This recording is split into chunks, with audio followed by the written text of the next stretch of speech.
Hello students, welcome back to MGM classes with me Sangeeta Khatkar in the series of chapter 1 The Story of Village Palampur.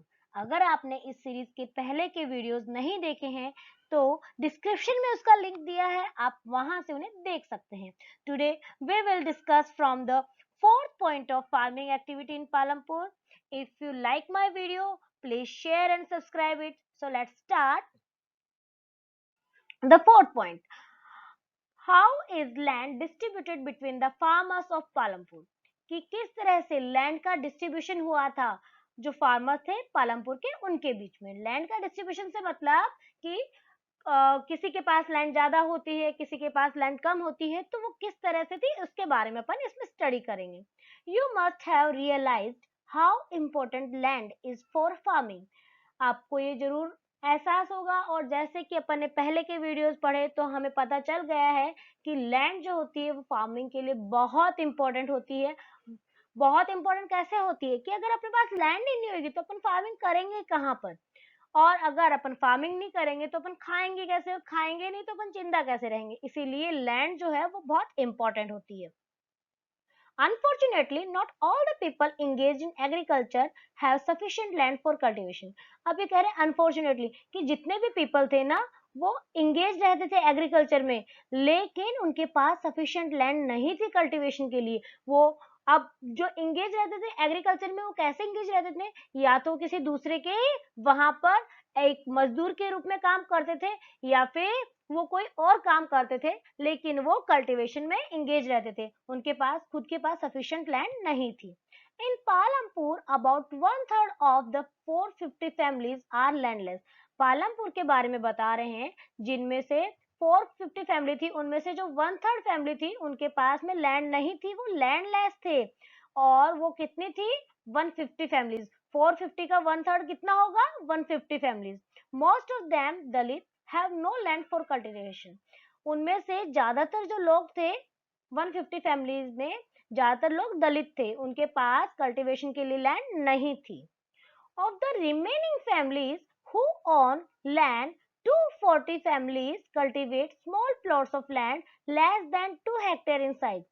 अब कह रहे हैं कि जो remaining बची हुई फैमिलीज हैं उनके बारे में बात कर रहे हैं, तो उनमें से 240 जो फैमिलीज थी जो कल्टीवेट करते थे स्मॉल प्लॉट्स लैंड का, बहुत छोटे छोटे प्लॉट जो होते थे वो कल्टीवेट करते थे, जो कि 2 हेक्टेयर साइज में, वो 2 हेक्टेयर से भी कम होता था, बहुत छोटा साइज होता था. Cultivation of such plots doesn't bring adequate income to the farmer's family.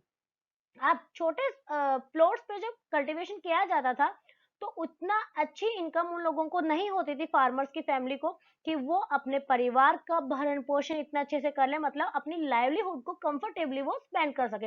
इतनी अच्छी इनकम उनको नहीं होती थी. यहाँ पे एक एग्जाम्पल दिया है, गोविंद के नाम से एक फार्मर बताया है, उसका एग्जाम्पल बताया. In 60s, Govind was a farmer with 2.25 hectare of largely unirrigated land. कि गोविंद नाम का एक फार्मर था जिसके पास में 2.25 हेक्टेयर लैंड थी, और वो लार्जली लैंड क्या थी? अनइरिगेटेड लैंड थी. With the help of his 3 sons, Govind cultivated the land. अपने 3 सन्स की हेल्प से, गोविंद के कितने सन थे? 3 सन थे, उनकी हेल्प से गोविंद अपने फील्ड को कल्टीवेट करता था. दाऊद they didn't live very comfortably. अभी खुद भी फार्म पे हार्ड वर्क करता था और अपने जो सन थे उनका भी हेल्प लेता था, लेकिन फिर भी वो एक कंफर्टेबल लाइफ स्पेंड नहीं करते थे. The family manage to feed itself with a little bit of extra income from one buffalo that the family possess. तो फैमिली क्या करती थी? मैनेज करना सीख गई थी कि जितनी इनकम होती है उसके साथ मुंह खा लो, लेकिन वो क्या करते थे? थोड़ी बहुत एक्स्ट्रा इनकम उनको मिलती थी. वो एक्स्ट्रा इनकम उनको, उनके पास एक बफेलो था तो उनसे उनको वो एक्स्ट्रा इनकम मिल जाती थी. Some year after Govind death, कुछ साल बाद में गोविंद की डेथ हो जाती है, और उसके बाद में क्या होता है? This land was divided among his 3 sons. Govind की जो लैंड थी वो डिवाइड कर दी जाती है उसके तीनों सन के बीच में. अब बहुत छोटा लैंड एरिया था 2.25, और अगर उसको 3 से डिवाइड कर देंगे मीन्स वो प्लॉट के साइज कितने छोटे हो जाएंगे? बहुत छोटे हो जाएंगे, 1 हेक्टेयर से भी छोटा साइज हो जाता है. Each one now has a plot of land that is only 0.75 hectare in size. अब हर एक बच्चे के पास, प्रत्येक सन के पास में 0.75 हेक्टेयर की साइज का प्लॉट था। Even with improved irrigation and modern farming method, Govind son are not able to make a living from their land. आप कह रहे हैं कि उसके जो सन थे वो अपने खेत में कल्टीवेशन के लिए उन्होंने इम्प्रूव्ड इरिगेशन के मेथड यूज किए, मॉडर्न फार्मिंग मेथड यूज किए, लेकिन फिर भी वो एबल नहीं हो पाए थे अपनी लाइफ को बेटर करने में। किससे? लैंड से। They have to look for the additional work during part of the year, और इसीलिए अपनी लाइवलीहुड को स्पेंड करने के लिए उनको जितनी अर्निंग चाहिए थी उतनी लैंड से नहीं हो पाती थी, तो वो क्या करते थे? उन्होंने एडिशनल वर्क स्टार्ट कर दिया था। वो या तो कहीं और डेली वेजेस पे काम करने लग गए थे या कहीं और काम करने लग गए थे, तो वो एडिशनल इनकम के सोर्स ढूंढने लग गए थे। नेक्स्ट यहाँ पर जैसे बताया है, एक इमेज आपके सामने है 1.5, यही बताया है, तो इसके बारे में अभी अपन नीचे डिस्कस करते हैं कि you can see the large number of small plots scattered around the village in the picture. कि जो पिक्चर है इसमें यहाँ बताया है कुछ लार्ज प्लॉट्स बताए हैं। ये बहुत छोटे छोटे प्लॉट्स जैसे कि आपको दिख रहा है यहाँ पे, बहुत छोटे छोटे प्लॉट्स बताए हैं, कहीं बड़े भी बताए हैं, यहाँ पे बड़े बड़े प्लॉट्स बता रखे हैं। ठीक है, कुछ स्मॉल फार्मर्स के द्वारा कल्टीवेट किए जाते हैं, कुछ बड़े के द्वारा। ऑन द अदर हैंड यहाँ पर more than half of the area of the village is covered by plots that are quite large in size. मतलब हाफ एरिया से भी ज्यादा, ये हाफ एरिया से भी ज्यादा जो है ये लार्ज फार्मर्स का एरिया है साइज में। In Palampur there are 60 families of medium and large farmers. Palampur के अंदर 60 फैमिलीज जो हैं वो है मीडियम एंड लार्ज फार्मर्स की, who cultivated more than 2 hectares of land, जो कि 2 हेक्टेयर लैंड से भी ज्यादा के एरिया को कल्टीवेट करते हैं। A few of the large farmers have land extending over 10 hectares or more, और उनमें से कुछ जो लार्ज फार्मर हैं उन्होंने तो अपने लैंड को और बढ़ा के 10 हेक्टेयर या उससे भी ज्यादा कर लिया है। मीन्स लैंड यहाँ पर टू तरह से डिवाइडेड हो गई है। एक तो स्मॉल प्लॉट्स बताए हैं बिल्कुल छोटे छोटे, जो कि बहुत कम पोर्शन में है, और जो लार्ज फार्मर है उनके पास में लैंड का ज्यादा एरिया है। अब यहाँ पर पिक्चर दिखाई है 1.6, इसमें बताया गया है फार्मिंग के ट्रेडिशनल और मॉडर्न मेथड बताए हैं। जैसे ये ट्रेडिशनल मेथड के अकॉर्डिंग बता रहे हैं, यहाँ पर हार्वेस्टिंग का कर रहे हैं, पहले सारे हाथों से हार्डवर्क करना पड़ता था, सब करते थे। ये यहाँ पर बैल की सहायता से वो बीज वगैरह लगाने के काम कर रहे हैं। ये मॉडर्न फार्मिंग का मेथड है, यहाँ पर पेस्टिसाइड्स वगैरह स्प्रिंकल करने का काम कर रहे हैं। यहाँ पर ये ट्रेडिशनल मेथड है, जो गायों की सहायता से, बफेलो की सहायता से वो काम करते थे, और यहाँ पर ट्रैक्टर से सोविंग हो रही है, हार्वेस्टिंग की जा रही है, मतलब ये मॉडर्न मेथड है। ठीक है, आगे यहाँ पर जैसे कि अपन ने यहाँ पर पिक्चर 1.5 में अपन ने देख ही लिया था लैंड जो कल्टीवेट किया गया था स्मॉल फार्मर का, तो आपको एक्टिविटी दी है कि आप शेडेड पार्ट करके देखिए, तो ये आप करके देखना। आगे अपन चैप्टर पे डिस्कस करते हैं। फिफ्थ पॉइंट है अपना, who will provide the labour, कि लेबर कौन प्रोवाइड करेगा, लेबर कौन करेगा, मतलब लेबर का काम कौन करेगा। जिसके पास काम नहीं है तो वो सोचेगा कहीं से मुझे काम मिल जाए, कहीं से मुझे अर्निंग हो जाए, तो वो पर्सन लेबर का काम करने के लिए एग्री हो जाता है। After land, labour is the next necessary factor for production. अब अपन ने प्रोडक्शन के जो 4 फैक्टर पढ़े थे, फर्स्ट फैक्टर क्या था? लैंड, सेकेंड था लेबर, थर्ड था फिजिकल कैपिटल, और फोर्थ था ह्यूमन कैपिटल। तो लैंड के बाद में जो लेबर, जो कि प्रोडक्शन का एक बहुत नेसेसरी फैक्टर है, उसके बारे में अपन डिस्कस करते हैं। Farming requires a great deal of hard work, कि फार्मिंग में हार्ड वर्क की बहुत जरूरत होती है।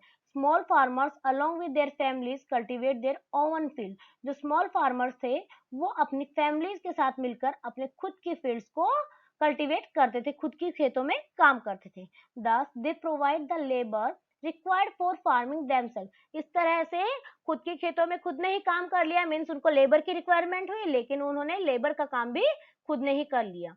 Medium and large farmers hire farm labours to work on their field, लेकिन जो मीडियम और लार्ज फार्मर्स थे वो क्या करते थे, उनसे खुद से पूरा काम होता नहीं था, अगर फैमिली को भी इन्वॉल्व कर ले तो भी वो अपना काम पूरा नहीं कर सकते थे, इसलिए उनको क्या करना पड़ते थे, उनको लेबर्स जो थे उनको हायर करना पड़ता था, पे करना पड़ता था।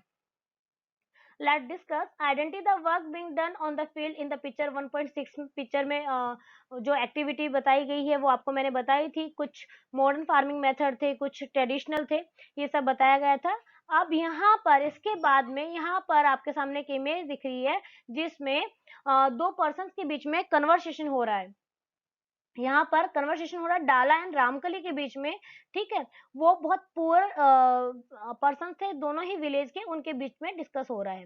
It is difficult to find work these days. अभी डाला बोलता है रामकली को कि आजकल बहुत डिफिकल्ट हो गया है। क्या डिफिकल्ट हो गया है? फाइंड वर्क, फाइंड करना, काम ढूंढना। Only the large farmers hire us, क्योंकि वो कह रहे हैं कि जो लार्ज फार्मर है वही हमको हायर कर रहे हैं, and that too for very limited number of days. और वो लार्ज फार्मर भी उनको बहुत कम दिनों के लिए हायर कर रहे हैं, मीन्स अर्निंग बहुत कम दिनों के लिए हो रही है उनको। तो वही रामकली बोलती है Ghanshyam the large farmer had just bought a harvester. वो रामकली बोलती है कि जो घनश्याम जो बड़ा फार्मर है ना विलेज का, वो कहती है डाला को कि वो है ना, तो उसने हार्वेस्टर खरीद लिया है। हार्वेस्टर मतलब जब फसल की कटाई करनी होती है, तो फसल की कटाई करने वाला जो इंस्ट्रूमेंट है, तो उसके लिए बोल रही है कि वो हार्वेस्टर उसने कर लिया है। So we are going to get even less work during the harvest season. इसलिए अब हमें फसल की कटाई के दौरान हमें बहुत कम काम मिलने वाला है। Last year I work for less than 5 month in the whole year. कि लास्ट ईयर, पिछले साल की बात बताती है कि पिछले साल तो पता है मेरे साथ क्या हुआ, कि साल के 12 महीने में सिर्फ मेरे को 5 मंथ ही काम मिला था, बाकी रिमेनिंग 7 मंथ तो मैं फ्री रही थी। अभी तो डाला उसको बोलता है we have tractors for ploughing, कि अब सबके पास में हल जोतने के लिए ट्रैक्टर आ गए हैं। फसल पक जाती है तो उसको हार्वेस्ट करने के लिए हार्वेस्टिंग मशीन आ जाती है। फिर उसके बाद में चाफ से अलग करने के लिए, ग्रेन को अलग करने के लिए थ्रेशर वगैरह आ जाती हैं। Even for removing weeds some farmers spray weedicides. और यहाँ तक कि अगर जो फसल है उसमें कीड़े मकोड़े लग जाते हैं, या फिर दूसरी जो वीडसाइड है, मतलब जो दूसरी घास वगैरह है, खरपतवार वगैरह उग जाती है, तो उसके लिए भी अब फार्मर्स उसमें स्प्रे कर देते हैं। मतलब हमारी तो जरूरत ही नहीं पड़ती है, सब काम अपने आप हो जाते हैं मशीनरी से। तो कहते हैं आई ओ द लोकल मनी लैंडर 2000, कि मैंने लोकल मनी लैंडर है उससे 2000 रुपीज ले लिए हैं, उधार लिए हैं। I had taken ₹1000 last summer when no work was available in the field. और मैंने 1000 रुपीज तो उस टाइम लिए थे समर के अंदर, पिछले गर्मियों में, जब कोई वर्क ही नहीं मिला था फील्ड्स के अंदर। How will I ever repay? अब मुझे समझ नहीं आ रहा कि मैं वापस पे कैसे करूंगा। I hardly earn enough for two square meals. मैं तो मुश्किल से 2 टाइम के खाने का जुगाड़ भी बहुत मुश्किल से कर पाता हूँ, मुझे तो समझ में नहीं आ रहा कि मैं ये पे कैसे करूंगा। तभी रामकली बोलती है या this year I will have to look for work in the brick making unit in Raiganj. कि इस साल मैं तो खुद सोच रही हूँ कि रायगंज में जो ईंटें बनाने की जो यूनिट चलती है, मैं तो वहां जाके काम देख लूँ, तो ये ज्यादा सही होगा। My situation is not much better, क्योंकि कह रही है कि मैं वहां जाने के काम करने का इसलिए सोच रही हूँ क्योंकि मेरी सिचुएशन भी अच्छी नहीं है। ड्यू टू पास डेप्थ इन द मनी लैंडर्स, कि पास में जो मैंने मनी लेंडर से पैसे उधार लिए, उस वजह से अभी कोई भी मेरे को लोन देने के लिए क्या है, एग्री ही नहीं है। सभी मनी लेंडर ने रिफ्यूज कर दिया है, मना कर दिया है मुझे मनी देने से। तो अब मेरे पास में कोई दूसरा ऑप्शन ही नहीं है मनी लेने का। फिर आगे कह रहे हैं क्रॉप्स ग्रो कि instead they are paid wages by the farmer for whom they work. कि यहाँ तक कि वो कह रहे हैं instead they are paid wages, कि यहाँ पर जो फार्मर्स हैं जिनके पास लैंड नहीं है, तो वो फार्म पे काम करने जाते हैं और वो उनको वेजेस दी जाती है, उनको मजदूरी दी जाती है।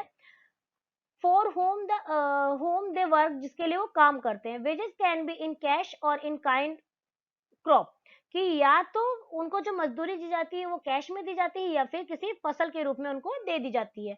Sometimes labours get meals also. और कभी कभी तो कई कई फार्मर्स तो क्या करते हैं, अपने लेबर्स को मील्स भी दे देते हैं, खाना भी सर्व करते हैं।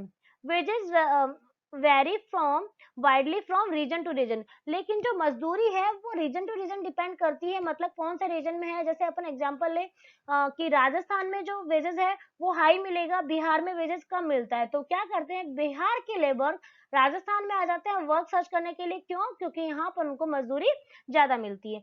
और दूसरा ये किस पे डिपेंड करता है, क्रॉप पे भी, कि किस तरह की फसल लगानी है उसके ऊपर भी डिपेंड करता है।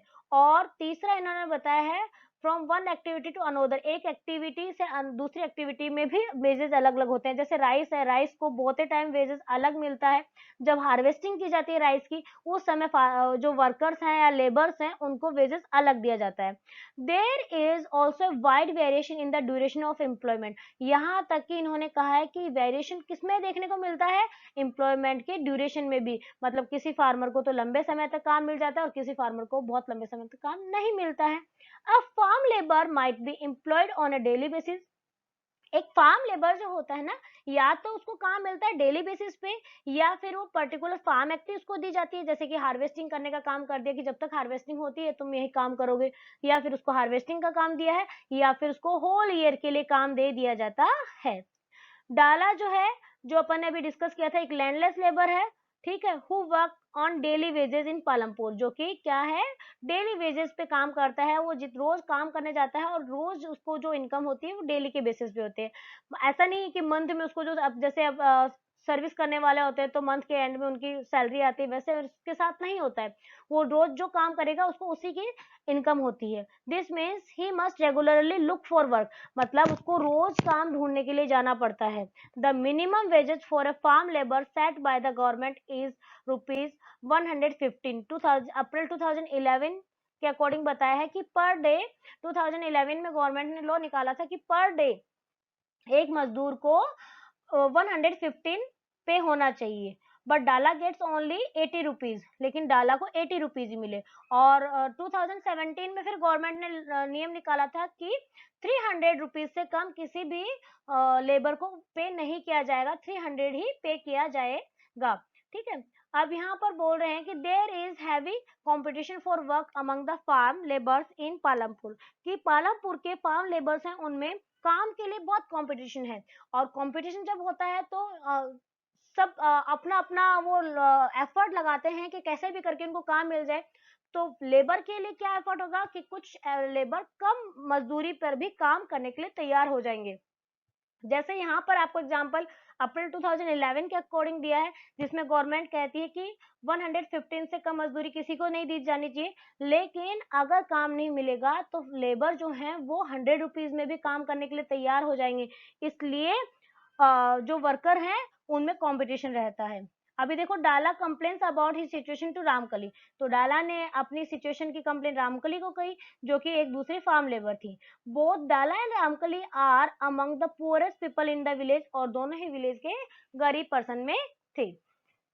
अब अपन डिस्कस करते हैं, कुछ क्वेश्चंस यहाँ दिए हैं। Why are farm labours like Dala and Ramkali poor, कि डाला और रामकली के जैसे फार्म लेबर्स हैं वो गरीब क्यों हैं। तो आप लोग सोचिए कि वो गरीब क्यों हैं, बहुत सारे फैक्टर हैं इसके पीछे, उनके गरीब होने के पीछे बहुत सारे फैक्टर दिए हुए हैं। आप ये क्वेश्चन के बारे में सोचिए, और अगर कोई कंफ्यूजन है तो कमेंट बॉक्स में मेरे से जरूर पूछिए। आज के वीडियो में हमने पालमपुर के फार्मिंग के बारे में डिस्कस किया था, ओनली 2 पॉइंट्स पे अपन ने डिस्कस किया था, यहाँ पे point number 4 and point number 5, ठीक है। और वी विल डिस्कस जो रिमेनिंग टॉपिक्स हैं उनको अपन नेक्स्ट वीडियो में डिस्कस करेंगे। So stay connected with me and keep learning. Thanks for watching.